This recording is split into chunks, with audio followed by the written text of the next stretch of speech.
ஐந்து கரத்தனை யானை முகத்தனை இந்தின் இளம்பரை போலும் ஏற்றினை நந்தி மகந்தனை ஞானக் கொழுந்தினை புந்தியில் வைத்தடி போற்றுகின்றேனே. நண்பர்கள் அனைவருக்கும் வணக்கம். சேலத்திலிருந்து அஸ்ட்ரோ செல்வா.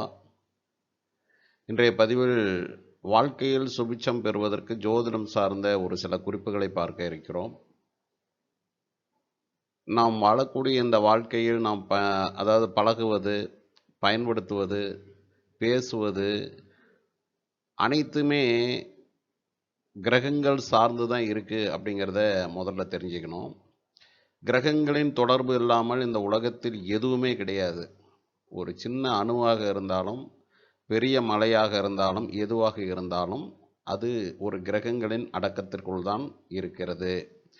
எனும் பொழுது நம்முடைய வாழ்வில் நாம் சந்திக்கக்கூடிய, பேசக்கூடிய அனைத்துமே கிரகங்கள் அதற்கேற்ப நம் வாழ்வியலில் சில மாற்றங்களை அல்லது சில நேரங்களில் பெரிய பெரிய மாற்றங்களை கூட ஏற்படுத்த வல்லது என்பதை புரிந்து கொண்டு சில குறிப்புகளை நம்ம பேசுவோம். பாருங்க வாங்க.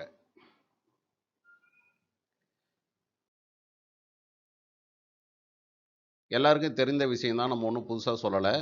இதில் நம்ம கொஞ்சம் கிரகங்களை இணைத்து என்னென்ன கிரகங்கள் தொடர்பு பெறுது, ஏன் இதை சொல்லியிருக்கிறார்கள் என்பதை கொஞ்சம் விளக்கமாக பார்க்குறோம். இவ்வளோதான் விஷயம். அதிகாலை துயில் எழுத வேண்டும் என்பது எல்லோரும் சொன்னது தான், நாம் ஒன்றும் புதுசாக சொல்லலை. காரணம் என்னென்னா, அதிகாலை என்பது பிரம்ம முகூர்த்த வேலை என்பது தேவர்கள் அனைவரும் இறைவனை தொழக்கூடிய நேரம். ஆகவே தேவர்கள் இறைவனை தொழக்கூடிய நேரத்தில் நாம் எழுந்து பூஜை அறையில் நாம் இறைவனை வேண்டும் பொழுது சில ஐஸ்வர்யங்கள் நமக்கு சிறப்பாக இருக்கும் என்ற ஒரு காரணம் இதனுள் இருக்கிறது. அதே போல் 2 வேளை குளிப்பது என்பது சிறப்பான ஒரு வாழ்க்கை மேன்மையை கொடுக்கும். காலையில் குளித்தவுடன் இறை நாமம் ஜெபித்தல் மேன்மை தரும். அவரவர்களுக்கு பிடித்த இறை நாமத்தை நம்முடைய வீட்டில் பூஜை அறையிலேயே பிரார்த்திப்பது போதுமானது. கூடுமானவரை முடிந்தவர்கள் அருகிலுள்ள கோயிலுக்கு சென்று வருவது மேன்மை தரும். அதே போல் அசுப வார்த்தை என்பதை எப்போவுமே பேசக்கூடாதுங்க. அதுபோல் பழகிக்கணும். காரணம், நாம் எந்த ஒரு அசுப வார்த்தையை பேசினாலும் அந்த இடத்தில் சனி, செவ்வாய், ராகு, கேதுக்கள் ஆகிய இந்த 4 கிரகங்களுமே இணைந்து அந்த இடத்துல வைப்ரேட் பண்ணுவாங்க. இதில் ராகு மட்டுங்க கெட்டது ஏற்பட்டாலும் பெரிய அளவுக்கு செய்வார். நன்மையான விஷயங்கள் இருக்கிற இடத்துலையும் பெரிய அளவுக்கு நன்மை செய்வார். அவரை பொறுத்த வரைக்கும் ஊக்குவிக்கக்கூடிய கிரகம். இந்த இடத்துல எது தப்பு ரைட்டுங்கிறதெல்லாம் அவர் பார்க்க மாட்டார். ஒரு இடம் அசுபம் நடக்கணும் அப்படின்னா அங்கே ராகு போய் சேர்ந்துட்டாருன்னா அந்த இடத்தை மிகப்பெரிய அளவுக்கு அசுபத்தை ஏற்படுத்துவார். அதே போல் ஒரு சுபம் நடக்கணுங்கிற இடத்துல அந்த இடத்துல கிரகங்களின் தொடர்பில் அவர் இருந்தால் அந்த இடத்துல மிகப்பெரிய அளவிற்கு பெரிய பிரம்மாண்டமான அளவிற்கு சுபத்தை ஏற்படுத்தக்கூடியவர். அதனால் ராகுவை பொறுத்த வரைக்கும் இருக்கும் இடம் அந்த தன்மை கிரகங்களுக்கு ஏற்ப தன்னுடைய செயலை மாற்றிக்கொள்பவர். அப்போ ராகு சுபத்திற்கும் வருவார், அசுபத்திற்கும் வருவார் என்பதை இந்த இடத்துல நீங்கள் கொஞ்சம் புரிஞ்சுக்கிங்க. அப்போது இந்த 4 கிரகங்களையும் நாம் வாழென்றே கூப்பிட்டு ஆக்டிவேட் பண்ணுறதுக்கு இணையானது ஒரு அசுப வார்த்தை பேசுவது என்பது. அதனால தான் எப்போவுமே பேசக்கூடிய வார்த்தைகள் நல்ல வார்த்தைகளாக பேசணும். கோபம் வந்தாலும் கூட கோபத்தை குறைத்து கொண்டு வார்த்தையால் வெளிப்படுத்தக்கூடாது. மங்கள வார்த்தைகளை அவ்வப்போது பேச முயற்சிக்க வேண்டும். மங்களம் என்றாலே குரு. ஆகவே மங்கள வார்த்தையை பேசக்கூடிய இடத்துல குரு என்ற பெரிய தனக்காரகன் அந்த இடத்துல வைப்ரேட் ஆவார்.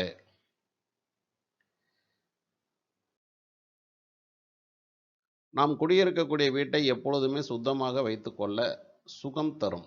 சுக்கிரன் என்றாலே சுகத்திற்காரகன். அப்போ அந்த இடத்துல சுக்கிரன் இருக்கிற இடத்துல ராகு ஆட்டோமேட்டிக்காக வந்துடுவாருங்க. பொதுவாக ராகுவிற்கும் சுக்கிரனுக்கும் ஒரு நல்ல கனெக்டிவிட்டி இருக்குது. நம்ம அங்கே சுக்கிரனோடு ஒரு இடத்தை ஆக்டிவேட் பண்ணும்போது டிஃபால்ட்டாகவே அந்த இடத்துக்கு ராகு வந்து வருவார். இது எந்த ஒரு விஷயத்தை, அதாவது அசுபமாக இருந்தாலும் எதுவாக இருந்தாலும் அதை நம்ம பெரிய அளவிற்கு வைப்ரேட் பண்ணும்போது ராகு ஒடியாந்துருவார். ராகு வந்து நம்ம கேட்கணும்லாம் அவசியமே கிடையாது. எந்த வேலை செஞ்சாலும் அந்த இடத்துக்கு ராகு வருவார். வந்து பார்த்துட்டு அந்த இடம் சுபமாக இருந்தாலும் சரி, அசுபமாக இருந்தாலும் சரி, நான் பெரிய அளவுக்கு உங்களுக்கு செஞ்சு தரேன் அப்படின்ட்டு உட்காந்துருவார். ஸோ அதனால் ராகு எந்த நேரத்திலும் எல்லா இடத்துலையும் இருக்கக்கூடியவர். ஆகவே தான் ஒரு சுபமான சுச்சுவேஷனையே நம்ம எல்லா இடத்துலையும் கிரியேட் பண்ணிக்கிட்டு இருக்கணும்னு சொல்கிறது. உடைந்து போன பொருட்கள் மற்றும் பயன்படுத்தாமல் நீண்ட நாள் இருக்கக்கூடிய பொருட்கள் இவற்றை அடிக்கடி அப்புறப்படுத்துவது சுபத்தன்மையை அதிகப்படுத்தி தரும். ஒரு பொருள் நம்ம வாங்குகிறோம், எந்த பொருளாக இருந்தாலும் சரி, அந்த பொருள் தன்னுடைய தன்மையிலிருந்து மாறுபாடு அடைவது என்பது உடைவது அல்லது ஏதேனும் கோளாறு அடைவது. இப்படி எந்த நிலைக்கு சென்றாலும் அந்த பொருளுக்குள் சனி செவ்வாய் கேது என்ற ஆதிக்கம் வந்துவிடும். ஆகவே சனி செவ்வாய் கேது இருக்கும் இடத்தில் துயரங்கள், துன்பங்கள், கஷ்டங்கள் அனைத்தும் அந்த இடத்துல அவர்கள் அனுபவிக்கக்கூடிய சுச்சுவேஷன் வருங்கிறதுனால, பொதுவாகவே நம்முடைய வீட்டிலோ அலுவலகத்திலோ எங்கேவாக இருந்தாலும் அந்த இடத்தில் பயன்படுத்தக்கூடிய பொருட்கள் சேதமடைந்து தன் நிலையிலிருந்து மாற்றம் பெறும் பொழுது, ஒரு சேராக இருக்கட்டும், அந்த சேர் கைப்பிடி உடைஞ்சிரும். உடனே நம்ம என்ன செய்வோம், அதுக்கு ஒரு கம்மு போட்டு ஒட்டி, அதை போட்டு டேப் போட்டு ஒட்டி ஏதேதோ பண்ணி அதை பயன்படுத்திகிட்டு இருப்போம். ஸோ அப்படி பயன்படுத்தும் பொழுது அங்கே சனியின் ஆளுமை என்பது தீவிரமாக இருக்கக்கூடிய நிலை ஏற்பட்டுவிடும். அப்போ சனி நம்முடைய ஜாதகத்தில் எந்த ஒரு வகையிலும் ஆக்டிவேஷனில் இல்லைனாலும் கூட நம்ம பயன்படுத்தக்கூடிய பழக்க வழக்கங்களில் பொருள்கள் இவற்றில் நாம் அதை ஆக்டிவேட் பண்ணும்போது அந்த துன்பம் என்பது, அந்த வறுமை என்பது இயற்கையிலேயே அந்த இடத்துக்கு வந்துடும். வீட்டில் தலைமுடி ஆங்காங்கே இல்லாமல் பார்த்து கொள்வது உடல் நலத்தில் மேன்மை தரும். இப்போ வீட்டில் நிறைய பெண்கள் அங்கங்கே தலைமுடி, பெண்கள் இல்லை ஆண்கள் தலைமுடி கூட அங்கங்கே அப்படியே ஸ்ப்ரெட் ஆகி கிடக்கும். பார்த்தாவே அப்படியே ஃபேன் காற்றெல்லாம் அங்கங்கே சுற்றிட்டு இருக்கும். செவுத்தில் அந்த மூலையில் கார்னரில் சுற்றிட்டு இருக்கும். ஸோ இந்த மாதிரி இருக்கும் பொழுது என்னென்னா உடல்நல கோளாறை கட்டாயமாக ஏற்படுத்தும். அதனால தான் முடி கேர்ஃபுல்லாக முடியை அந்த ட்ரெஸ்ஸிங் ரூமில் நம்ம பண்ணிட்டாலும் அந்த இடத்த சுத்தமாக வச்சுக்கணும். அதுக்கப்புறம் செருப்புகள் வீட்டின் முன் விடுவது கூடாது. நிறைய வீட்டில் இந்த தப்பு பண்ணுறாங்க. வருவாங்க, வண்டி விட்டு இறங்குவாங்க, அப்படியே அங்கே செருப்பை கழட்டி விட்டு அப்படியே வீட்டுக்குள்ளே வருவாங்க. வாசல் படியிலேருந்து நம்ம பார்க்கும்போது, ஹால்லேருந்து பார்க்கும்போது அந்த வீட்டுக்கு முன்னாடி செருப்புகள், ஏகப்பட்ட செருப்புகள் இருக்கும். இது ரொம்ப ரொம்ப ஒரு பேடு ஹேபிட்டு. செருப்புக்களை வாயிலுக்கு முன்னாடி, மெயின் வாசலுக்கு முன்னாடி செருப்புகள் விடவே கூடாதுங்க. ஏதோ ஒரு ஓரத்தில் வீட்டில் உள்ள நுழைஞ்சி கேட்லேருந்து உள்ளே வந்து ஒரு ஓரத்தில் போயிட்டு செருப்பை மறைமுகமாக விட்டுட்டு அதுக்கப்புறம் தான் வீட்டுக்குள்ளே வரணும். ஆனால் இன்றைய காலகட்டத்தில் யாருமே அதை செய்கிறதில்ல. அவ்வளோ அவசரம் எல்லாருக்கும். அது இன்னும் சொல்ல போனால் செருப்புக்காகவே தனியாக ஸ்டாண்ட்லாம் வச்சுருப்பாங்க. ஆனால் அதில் போயிட்டு வச்சுட்டு வர அளவுக்கு இவர்களுக்கு நேரம் இருக்காது, அவ்வளோ அவசரம். ஸோ இந்த ஹேபிட்லாம் இருக்கும் பொழுது என்னென்னா அந்த இடத்துலையும் சனியினுடைய தன்மை என்பது அபரீதமாக வந்து ஆட் ஆக ஆரம்பிச்சிடும். அடுத்து பழைய அல்லது கிழிந்த செருப்புகளை தைத்து போட்டால் வறுமையை அதிகரிக்கும், ஆயுள் கண்டத்தையும் தரும். செருப்பு கிழிந்து போயிடும், ட்ரெஸ்ஸெல்லாம் நிறைய பேருக்கு கிழிஞ்சு போயிடும். அதை என்ன பண்ணுவாங்க, தைச்சி யூஸ் பண்ணுவாங்க. அப்போ என்ன ஆகுனா அங்கே 2 கிரகம் ஆக்டிவேட் ஆகும். ஒன்று சனி, இன்னொன்று செவ்வாய். அப்போ சனி செவ்வாய் ஏடானாவே அந்த இடத்துல ஒரு விபத்து, கண்டம், ஆயுள் பிரச்சனை, உடல்நல கோளாறு, எல்லா விஷயங்களும் அந்த இடத்துல ஏற்படும். அதே சமயத்தில் என்னென்னா அது போன்ற ஒருத்தர் தொடர்ச்சியாக பண்ணும்போது இளம் வயது கொண்டவராக இருந்தாலும் அப்படியே வயது மூப்பு கொண்டவர் போல் அப்படியே அந்த இளமை தோற்றம் என்பது அவர்களுக்கு தடாலடி அப்படியே மாற ஆரம்பிச்சிடும். ஒரு 40 வயசு கொண்டவராக தான் இருப்பார், அவரை பார்க்க 70 வயசு நபர் மேலே அப்படியே மாறிடுவார். நிறைய பேரை பாருங்கள், நீங்கள் இந்த கிழிஞ்ச துணியை தைச்சி போட்டுட்டு வருவாங்க. அதே போல் செருப்பு தைச்சி போடுவாங்க.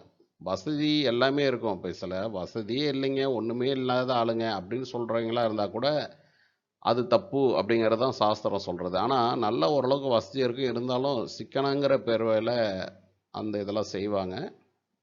அது என்ன பண்ணும், அவர்களுடைய உருவத்தையே மாற்றிடும். ஆயிலைக்கு பிரச்சனை கொடுக்கறது மட்டும் இல்லாமல் இளமை தோற்றத்தை அப்படி டோட்டலாக எடுத்துரும்.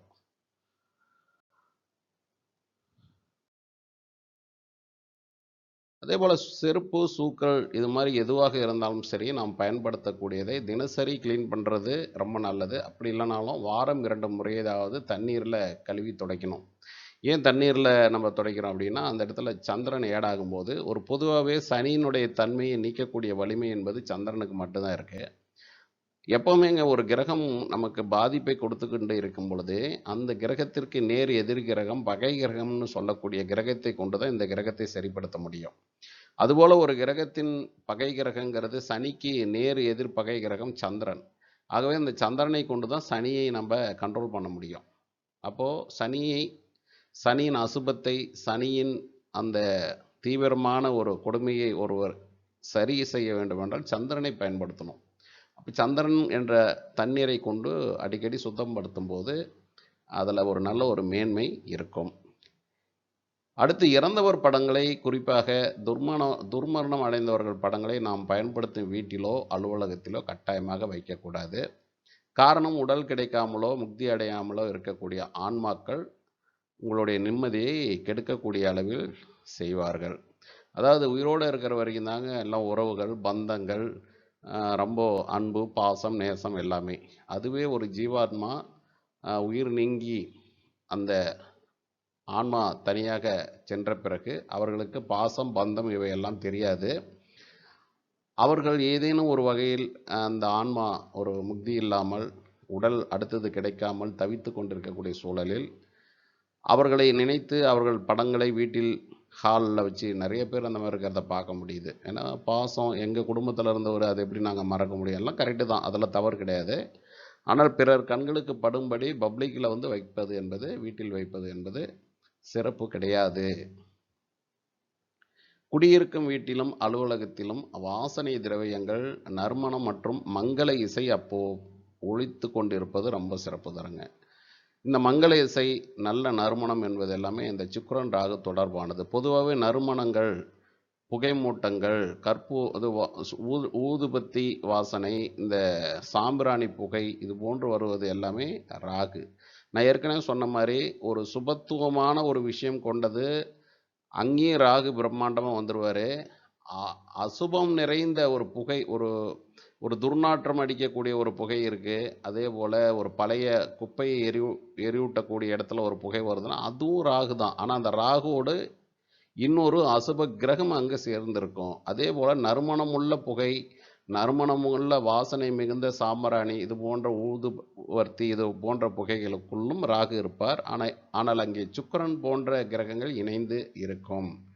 ஆகவே இவைகளை சுக்கிரனையும் ராகுவும் நாம் இணைத்து கொள்ளும்போது அந்த இடத்துல நல்ல ஒரு மகிழ்ச்சி, நல்ல ஒரு வருமான வாய்ப்பு, அன்றைய தேவைக்கான பொருள் தட்டுப்பாடு இல்லாமல் வாழ்க்கை நகர்வது, இது போன்ற சிறப்புகளை அங்கே கொடுக்கக்கூடிய நிலை இருக்கும்.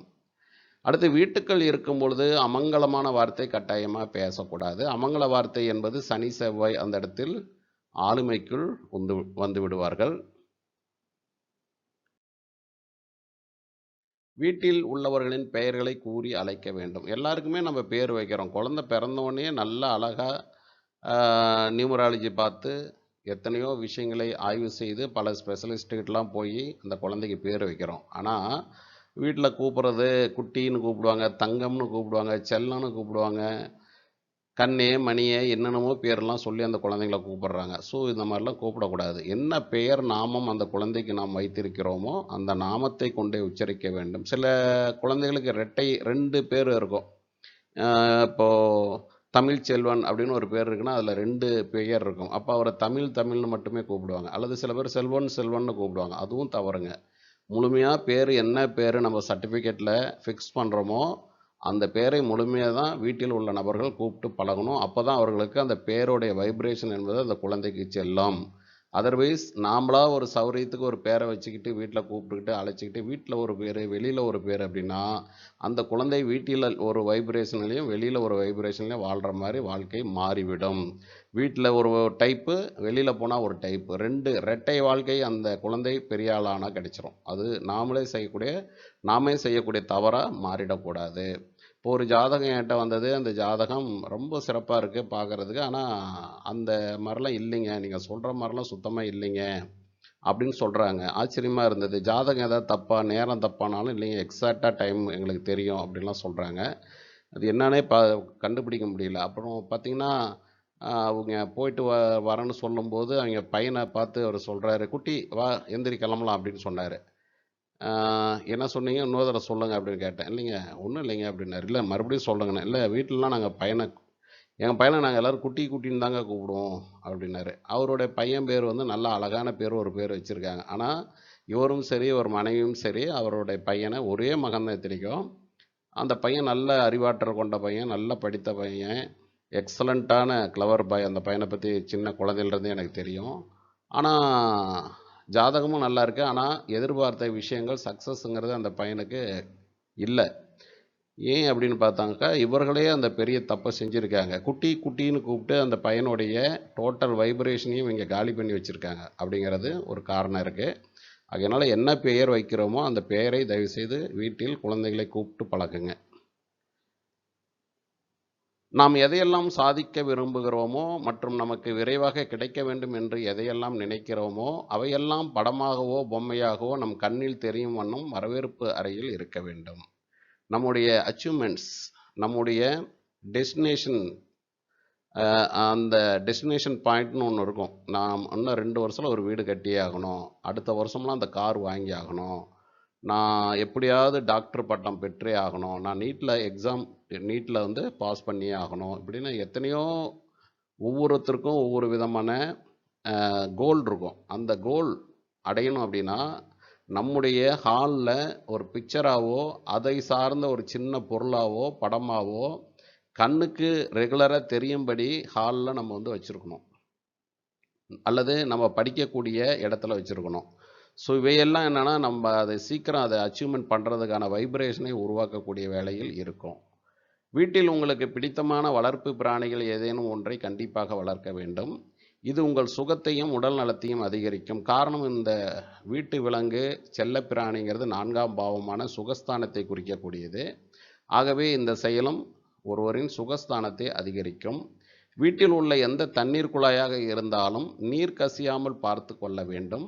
இது உங்கள் விரயத்தை குறைக்கக்கூடிய வேலையை செய்யும். ஏன்னா நீர் என்பது சந்திரன் என்ற நீரை நாம் வீட்டில் பயன்படுத்தும் போது சிக்கனமாகவும் தேவைக்கு அதிகமாகவும் கூட பயன்படுத்தாமல் இருப்பது இன்னும் மேன்மையை கொடுக்கும். வீட்டு சுவற்றில் விரிசல்கள் ஏற்பட்டால் உடனே அதனை அடைக்க வேண்டும். காரணம், வீடு என்பது சுக்கிரன், கேது என்பது விரிசல். இப்போ சுக்கிரனோடு கேது இணையும் பொழுது அங்கே சுகம் என்பது பாதிப்பு அடையும். கதவு ஜன்னல் இவைகள் மூடும் போதும் திறக்கும் போதும் சத்தம் வந்தால் அதனை உடனே சரி செய்ய வேண்டும். அப்படி இல்லை எனில் உங்களுக்கு ஒரு ஆபத்து அல்லது சண்டை வரப்போகிறது என்று அர்த்தம். ஏன்னா இந்த இடத்துல சனியும் செவ்வாயும் இணையக்கூடிய ஒரு சூழல் ஏற்பட்டுவிடும். ஆகவே செவ்வாய் இருக்கும் இடத்தில் சண்டை சச்சரவுகள் கலகம் என்று வரும். அது வரைக்கும் நல்லா இருந்த ஃபேமிலி உறுப்பினர்களுக்குள்ள திடீர்னு வாய் வார்த்தை தகராறு என்று ஏற்படும். ஆகவே இந்த நிலைகள் இருக்கும்பொழுது ஒரு சிறிய எண்ணெய் விட்டு அது சரி செய்வது அல்லது அதற்குரிய பணியாட்களை கூப்பிட்டு சரி பண்ணிக்கிறதுங்கிறது மிகச்சிறப்பு. நாம் நினைப்போம் இந்த சின்ன சின்ன விஷயங்கள்லாம் என்ன அவ்வளோ பெருசாக பாதிச்சிருமா அப்படின்னு நினைப்போங்க. ஆனால் இந்த மாதிரி சின்ன சின்ன விஷயங்களாக இருந்தாலும் இந்த கிரகங்களின் ஆளுமை என்பது அது பெரிய அளவுக்கு வேலை செய்யும். சாதாரணமாக தெரியும், அதாவது இதுதான் பரிகாரம்னு வச்சுக்கோங்களேன். பரிகாரம் என்பது எண்ணற்ற வகையில் நம்ம வெளிப்படுத்த முடியும். பரிகாரத்திற்கு இதுதான், இவ்வளோதான் பரிகாரம், இவ்வளோதான் லைஃப்பில் சிஸ்டமேட்டிக், இந்த விஷயத்திற்கு இது ஒன்று தான் பரிகாரம், இது 2 தான் பரிகாரம்னா இல்லைங்க. இல்லை, எண்ணற்ற பரிகாரங்களை நம்ம சொல்ல முடியும். நாம் பயன்படுத்தக்கூடிய அனைத்து விஷயங்களுமே நம் பரிகாரமாக மாற்றிக்கொள்ள பழக வேண்டும். கண்ணுக்கு தெரிந்தது, நாம் பயன்படுத்தக்கூடியது எல்லாத்திலுமே கிரகம் இருக்காங்க. அந்த கிரகத்தை நமக்கு ஏற்றது போல இரு அசுப கிரகங்களை இணைய விடாமல் அந்த பொருட்கள் அந்த செயல்களில் நாம் பாதுகாத்து கொள்ளும் பொழுது அதுவே ஒரு சிறந்த பரிகாரமாக மாறும். இப்போ சமையல் அறையில் ஒரு அன்னபூர்ணி படம் இருப்பது மேன்மை தரும். பூஜை அறையில் அதிகப்படியான சுவாமி படங்களை வைத்துக்கொள்வது சிறப்பல்ல. சில பேர் நல்ல வசதி இருக்குங்க, பூஜை அறையே சில பேர் பார்த்தீங்கன்னா 10க்கு 16லாம் போடுறாங்க இந்த காலத்தில். நல்ல வசதி இருக்குது, கோடிக்கணக்கில் பணம் வச்சுருக்கோம், பெரிய மாளிகை போல் வீடு கட்டுறோம் அப்படின்ட்டு என்ன பண்ணிடுறாங்க, பூஜை அறையை மிகப்பெரிய பிரம்மாண்டமாக போட்டு அதில் என்னென்னமோ உயர் ரகமான கற்களை பதிக்கிறது எதெல்லாம் செய்கிறாங்க. அப்போல்லாம் செய்யக்கூடாதுங்க. பூஜை அறைங்கிறது கம்பேக்டாக இருக்கணும். நீங்கள் எவ்வளோ பெரிய வீடு கட்டினாலும் பூஜை அறை என்பது உங்கள் குடும்ப உறுப்பினர்கள் மட்டுமே தற்காலிகமாக பூஜை செய்து உள்ளே சென்று வருவதற்கேற்ற அளவிற்கு மட்டும்தான் அதுக்குள்ளே இருக்கணும். நீங்கள் அதுக்குள்ளே போயிட்டு பர்மனெண்ட்டாக வச்சு சாப்பிட்றது தூங்குறது இதெல்லாம் செய்ய போகிறது கிடையாது. அதனால் பூஜை அறை என்பது அற்புதமான ஒரு மெடிடேஷன் ரூமு. அதில் அந்த அறைக்குள் நீங்கள் மிக போதுமான அளவிற்கு மட்டுமே நீங்கள் வடிவமைத்து அதற்குள் மிக கச்சிதமான தெய்வ படங்களை மட்டும்தான் வச்சுக்கணும். சும்மா காசு இருக்குது பணம் இருக்குன்ட்டு கடையில் பூஜை அறையில் பூஜை பொருட்கள் விற்கக்கூடிய கடையில் போய் கடையில் இருக்கிற அத்தனையுமே வாங்கிட்டு வந்து எல்லாம் அடுக்கி வச்சுருவாங்க. ஸோ அதெல்லாம் செய்யக்கூடாதுங்க.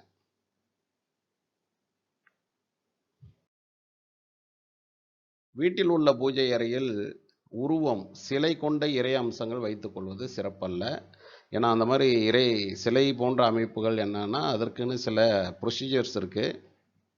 அது கோவில்களில் அதற்கென இருக்கக்கூடிய மந்திரம், அந்த வேதம் தெரிந்தவர்கள், அதற்கென பிரத்யேகமாக அதற்கென பூஜை புனஸ்காரங்கள் தெரிந்தவர்களுக்கு தான் அதை கோவில்களில் வைத்து செய்வார்கள் என்பதற்காக சிலைகளை கோயில்களில் வைத்து நாம் வணங்குகிறோம். அதனை வீட்டில் வைத்து அதற்கான சரியான முறையான வேலைகளை செய்வதற்கு நமக்கு தெரியாது. செய்தாலும் அது வீட்டில் சிறப்புகள் கிடையாது என்பதால் சுவாமி படங்களை படங்களாக மட்டுமே நாம் வைத்து பூஜிப்பதற்கு ஏற்ப வைத்துக் கொள்வதுதான் சிறப்பு தரும்.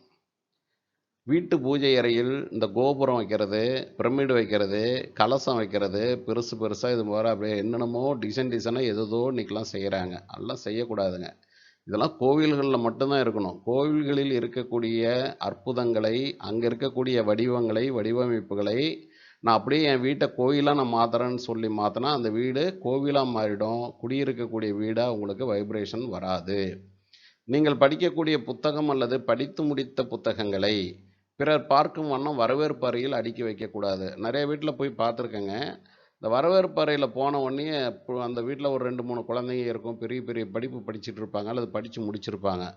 சின்னதுலேருந்து ஸ்டாண்டர்டு, இந்த லோயர் ஸ்டாண்டர்ட்லேருந்து படித்த புத்தகங்கள் எல்லாமே ஹாலில் அப்படியே பெருமைக்காக வச்சுருப்பாங்க. எல்லாம் பாருங்கள், என் பொண்ணு படித்தா, என் பையன் படித்தான், பாருங்க இதெல்லாம் அவனுடைய புக்கு, இதெல்லாம் அவளுடைய புக்கு அப்படின்னு ஹாலில் சோஃபாவில் உட்காந்துருக்கணும், சுற்றி சுற்றி எல்லாம் புக்ஸாக அடிக்க வச்சுருப்பாங்க. ஸோ இது போன்ற இருப்பதும் என்பது ரொம்ப ஒரு தவறான காரியங்கள். அந்த படிப்பு என்பது அந்த சம்பந்தப்பட்ட குழந்தைகளுக்கு பெருமை சேர்க்கும் விதத்தில் இருக்காது, பயனளிக்கும் விதத்தில் இருக்காது.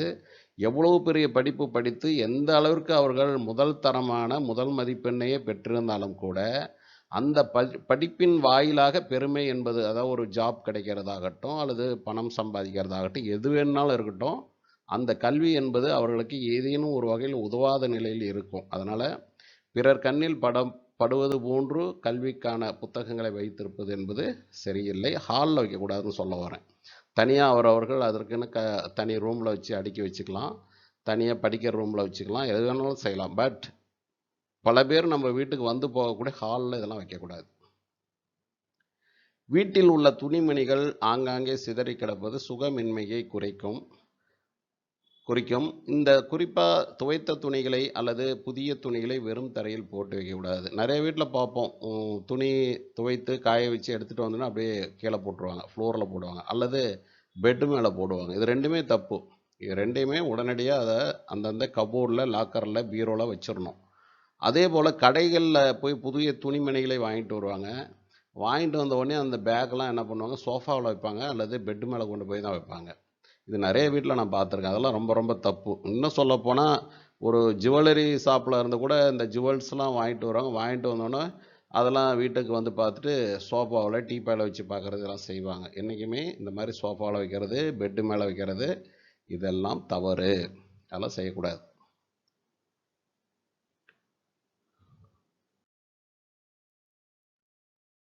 உங்கள் வீட்டில் உள்ள கண்ணாடி நீங்கள் மட்டுமே பார்க்கும் வண்ணம் மறைவான இடத்தில் இருக்க வேண்டும். ஏன்னா கண்ணாடிங்கிறது சூரியனுங்க. அந்த கண்ணாடி அழகாக அதை நம்ம ஃப்ரேம் போட்டு நம்முடைய முகத்தை பார்ப்பதற்கு அழகு பொருளாக மாற்றி நம்ம அங்கே வச்சுருக்கிறதுனால சுக்கிரனாக அது மாறுகிறது. அப்போ சூரியனும் சுக்கிரனும் இணைந்த அந்த ஒரு பொருள் என்பது நம்மை உயர்த்துவதற்காகவும் நம் குடும்ப வாழ்வாதாரத்தை, நம் உருவத்தை, நம்முடைய பெருந்தன்மையை, நம்முடைய மதிப்பீட்டை உயர்த்துவதற்காக இருக்கக்கூடிய பொருட்கள். அவைகள் மற்றவர்கள் கண்களுக்கு தெரிவது என்பது நம்முடைய தரத்தை, மதிப்பை குறைக்கக்கூடிய வேலையை செய்துவிடும். வீட்டு வாசற்படி முன் உடைந்த பொருட்கள் எதுவும் இருக்கக்கூடாது. அப்படி ஏதேனும் உடைந்தால் உடனே அப்புறப்படுத்தி விட வேண்டும். காரணம், இங்கே செவ்வாயும் கேதுவும் அந்த ஆளுமைக்குள் வந்து விடுவார்கள்.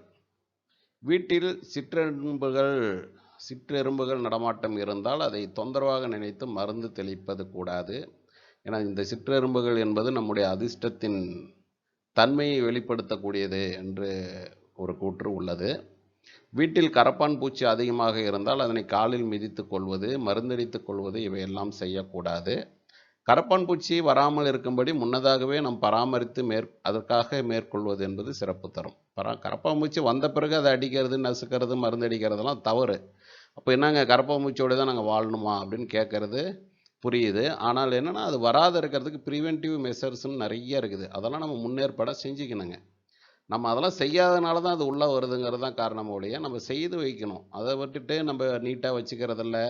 அது கரப்பான்பூச்சி வரதுக்கு சாதகமான அம்சங்கள் என்னென்ன இருக்கோ அவ்வளோவே நம்ம வச்சுருக்கும்போது அது வரதான் செய்யும். ஆனால் வந்த பிறகு நான் கொல்றேன், அதையெல்லாம் நான் நசுக்குவேன் அப்படின்னு சொல்கிறதுங்கிறது நம்முடைய அதிர்ஷ்ட கதவுகளை நாமே மூடுவது போன்ற ஒரு செயலுக்கு ஒப்பீடானது.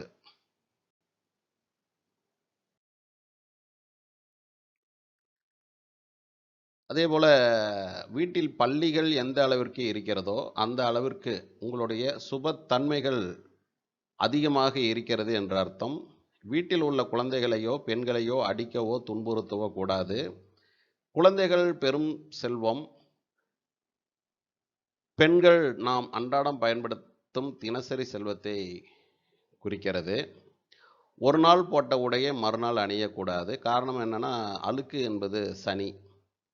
கைகளில் பல வண்ணங்களில் கயிறுகள் கட்டுவது உங்கள் முயற்சிகளை தடுக்கக்கூடிய செயலாக அமையும். நிறைய பேர் பார்க்க முடியுது, கையில் பல மல்டி கலர் கட்டிகிட்டு இருப்பாங்க. கலர் கலராக கையில் கயிறு கட்டிட்டு வருவாங்க. என்னத்துக்கு கட்டுறேன்னு அவங்களுக்கும் தெரியாது, கட்டுறவங்களுக்கும் தெரியல. அதாவது கயிறுகள் என்றாலே கேதுங்க. அதுலேயும் மல்டி கலர் என்ற கேது. ஒரு கருப்பு கலரில் ஒன்று, சிவப்பு கலரில் ஒன்று, பச்சை கலரில் ஒன்று, நிறைய பேரை பார்க்க முடியுது. அவங்க ஏன் கட்டியிருக்காங்கன்னா, இல்லை எல்லோரும் கட்டுறாங்க, நான் கட்டுறேங்க. ஏங்க எல்லோரும் கட்டுறாங்க அப்படின்னா பதில் தெரியாது. ஸோ கைகளில் அவ்வளோ கயிறு கட்டும்போது என்னென்னா, நம்முடைய கைகள் என்பது 3ஆம் பாவங்க. நல்லா தெரிஞ்சுங்க, கைகள் என்றால் 3ஆம் பாவம். இப்போ 3ஆம் பாவத்தில் நீங்கள் கேதுவை ஆளுமை செய்கிறீர்கள், கேதுவை ஆக்டிவேட் பண்ணுறீங்க.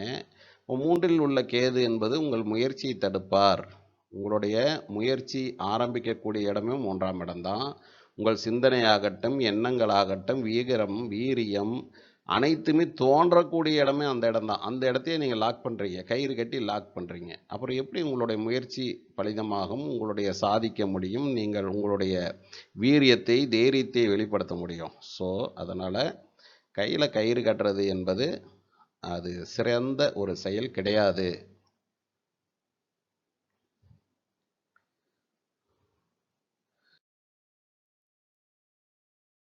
இரவில் வீட்டின் வாசற்படி முன் ஒரு மின்சார விளக்கு சிறிய அளவிலாவது கண்டிப்பாக எரியணுங்க. அப்படி இல்லைன்னா அந்த இடத்துல சனியின் ஆளுமை அதிகமாக வந்துடும். சூரியனுடைய அந்த ஆளுமை என்பது எப்போவுமே நம்ம வீட்டில் நிறைந்திருக்க வேண்டும். ஏன்னா சூரியன் தாங்க புகழுக்கு காரகர். புகழுக்கு, கௌரவத்திற்கு, அந்தஸ்திற்கு, வம்ச விருத்திக்கு, சகலமானதற்கும், உயிர் சக்திக்கும் அனைத்திற்குமே சூரியன் தான் காரணம். ஆகவே சூரியன் நம்ம இரவு நேரமாக இருந்தாலும் கூட நம் வீட்டிலேயே அந்த முன்பகுதியில் வீட்டிற்கு வெளியிலே ஒரு சிறிய ஒரு மின்சார பல்பு கண்டிப்பாக எரியணும். ஏன்னா உயிர் சக்தியை குறிக்கக்கூடியவர் சூரியன் தான். வசதி உள்ளவர்கள் வீட்டின் முன் சிசிடிவி கேமரா பொருத்தி கொள்ளும் பொழுது அவர்களுக்கு வருமான வாய்ப்பு ஏற்கனவே இருப்பதை காட்டிலும் சற்று அதிகரித்து தருவதற்கான வாய்ப்புகள் என்பது ஏற்படும். ஏன்னா இந்த இடத்துலையும் பாருங்கள், சூரியன் தான் ஆக்டிவேட் ஆவார். அடுத்து கையில் கடிகாரம் அணிந்தால் ஆளுமை திறன் அதிகரிக்கும். நிறைய பேர் இப்போலாம் கடிகாரத்தை விரும்புறதில்ல. ஏன்னா அது ஏதோ அவுட் ஆஃப் மாடல் ஆகிடுச்சான். அதெல்லாம் அந்த காலத்தில் கட்டினாங்க. இப்போலாம் அதெல்லாம் கிடையாதுங்க. இப்போலாம் செல்ஃபோன்லேயே டைம் பார்த்துக்கிறோம் அப்படின்லாம் சொன்னாலும் கூட கைகளில் கடிகாரம் என்பது சூரியனுங்க. அப்போ சூரியன் என்பது கைகள் என்பது நம்ம 3ஆம் பாவம். அந்த 3ஆம் பாவத்தில் சூரியனை நாம் கட்டி கொள்ளும் பொழுது நம்முடைய முயற்சிக்கு, நம்முடைய அந்த காலம் என்ற அந்த பஞ்சுவாலிட்டி, நீங்கள் நல்லா பாருங்கள், கையில் வாட்ச் கட்டிகிட்டு இருக்கிறவங்க ரெகுலராக கையில் நல்ல குவாலிட்டியான வாட்ச் கட்டுறீங்களா, அந்த பஞ்சுவாலிட்டி கரெக்டாக மெயின்டைன் பண்ணுவாங்க. அவர்களுக்கு இந்த நேரம் கடந்து போகிறது, நேரம் யாராவது கடந்து வரவங்க மேலே அவங்க கோவப்படுவாங்க. இதெல்லாம் ஸோ அவர்கள் இந்த காலத்தை நேரத்தை பொன்னானது என்று நினைப்பவர்கள் எல்லாமே இவங்க தான். அதே போலங்க, எங்கே வெளியில் சென்றாலும் ஒரு சிறிய அளவிலான தண்ணீர் பாட்டிலை உடன் வைத்திருப்பது எத்தகைய தோஷத்தையும் முறியடிக்கும்.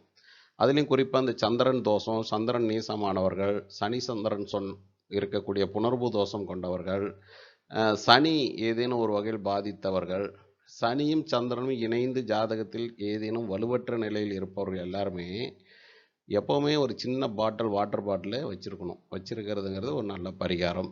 அதே போல் தண்ணீரை எந்த ஒரு சூழலையும் வேஸ்ட் பண்ணக்கூடாது. நிறைய இந்த ஃபங்க்ஷன் இப்போலாம் நடக்கக்கூடிய இந்த ரிசப்ஷன், மேரேஜு இந்த மாதிரி ஃபங்க்ஷன்லாம் இப்போ என்ன பண்ணுறாங்கன்னா, தண்ணி பாட்டில் வச்சிடுறாங்க. சின்ன சின்ன ஒரு 250, 200 எம்எல் பாட்டில் வச்சிடுறாங்க, வாட்டர் பாட்டில். நிறைய பேர் நான் பார்க்குறேன், தண்ணி பாட்டில் திறக்கிறாங்க, சும்மா ஜஸ்ட்டு கொஞ்சம் குடிக்கிறாங்க, அப்படி அப்படியே வச்சுட்டு சாப்பிட்டு இலையை மூடி வச்சுட்டு அப்படி அப்படியே போயிட்டுருக்காங்க. அந்த வாட்டரை வந்து என்ன பண்ணுறாங்க, குச்சம் தான் யூஸ் பண்ணுறாங்க. ரொம்ப ரேர். முழுக்க முழுக்க பாட்டில் இருக்க தண்ணி எல்லாம் குடிக்கிறவங்கிறது ரொம்ப ரொம்ப ரேர்.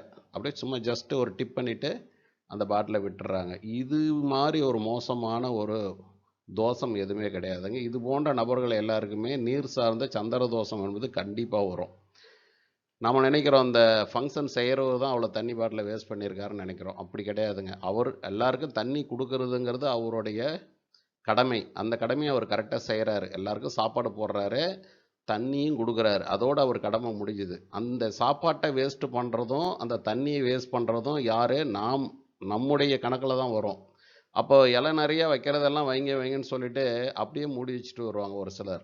உங்களுக்கு என்ன தேவையோ அந்த பதார்த்தத்தை மட்டும் வாங்கிட்டு நீங்கள் சாப்பிட்ணும். அதே போல் இன்னொரு தப்பு செய்கிறாங்க. ஃபங்க்ஷனில் உள்ளே போகிறதுக்கு முன்னாடி இலையில வந்து ஒரு 20 ஐட்டத்தை போட்டு வச்சுட்டு தான் நம்மளை சாப்பிடவே கூப்பிடுவாங்க.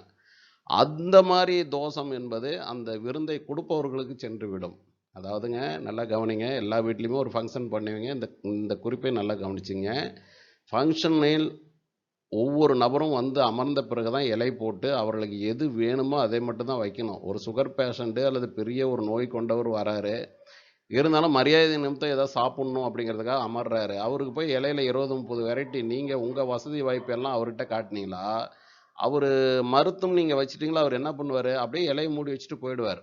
ஸோ அந்த போன்ற தோஷங்கள் உங்களுக்கு தான் வரும். நீங்கள் அவ்வளோ பெரிய ஃபங்க்ஷன் பண்ணாலும் உங்களுக்கு புண்ணியம் கிடையாது.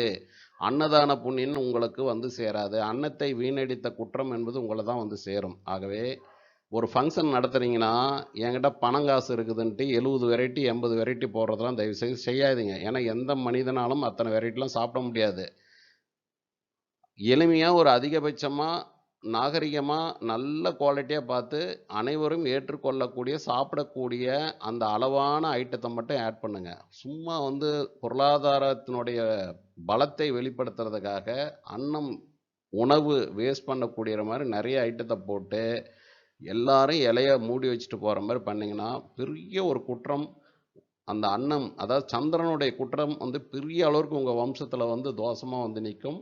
உங்கள் வம்சத்தில் பிறக்கக்கூடிய குழந்தைகள் ஜாதகத்தில் அற்புதமாக எதிரொலிக்கும். சந்திரன் போய் நீசத்தில் உட்காருவார், சந்திரன் சனி காம்பினேஷன் வரும், சந்திரன் ஏதாவது ஒரு வகையில் ஒரு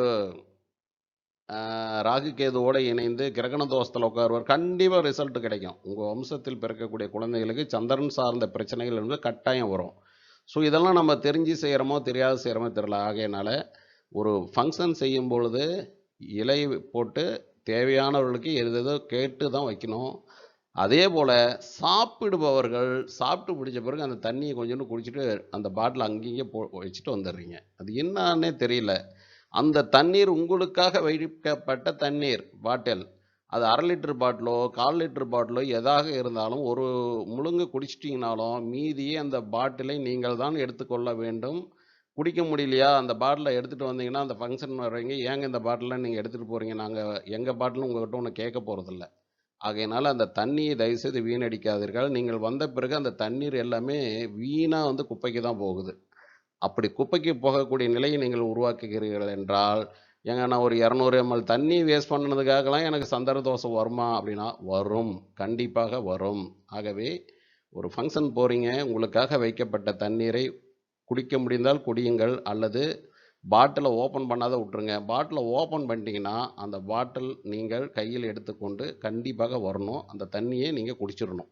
யாருக்கும் அல்லது வெளியில் வந்தால் ஒருத்தருக்கு தண்ணி தாகம் எடுக்குதுன்னா அவங்களுக்காக கொடுங்க, வேஸ்ட் பண்ணாதீங்க.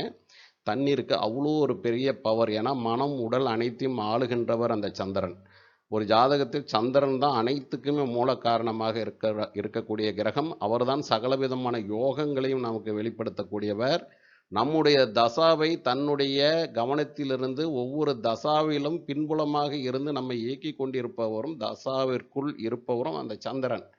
அப்படிப்பட்ட சந்திரனை ரொம்ப கவனமாக இருக்கணுங்கிறதுக்காக தான் இதற்கு மட்டும் நான் இவ்வளோ நேரம் பேசிகிட்டு இருக்கேன். ஆகவே உங்களது தண்ணீர் சார்ந்த வீட்டிலும் வெளியிலும் எங்கு சென்றீர்கள் என்றாலும் உங்கள் கண்ணெதிரில் தண்ணீரை உங்களால் வீணாகாததை தடுப்பதற்கு முயற்சி செய்யுங்கள். உங்களுக்கு அப்பாற்பட்டு நடக்கிறத நம்ம ஒன்றும் செய்ய முடியாது. அது இறைவனுடைய சித்தம். ஓகே, அந்த மாதிரி பார்த்துங்க.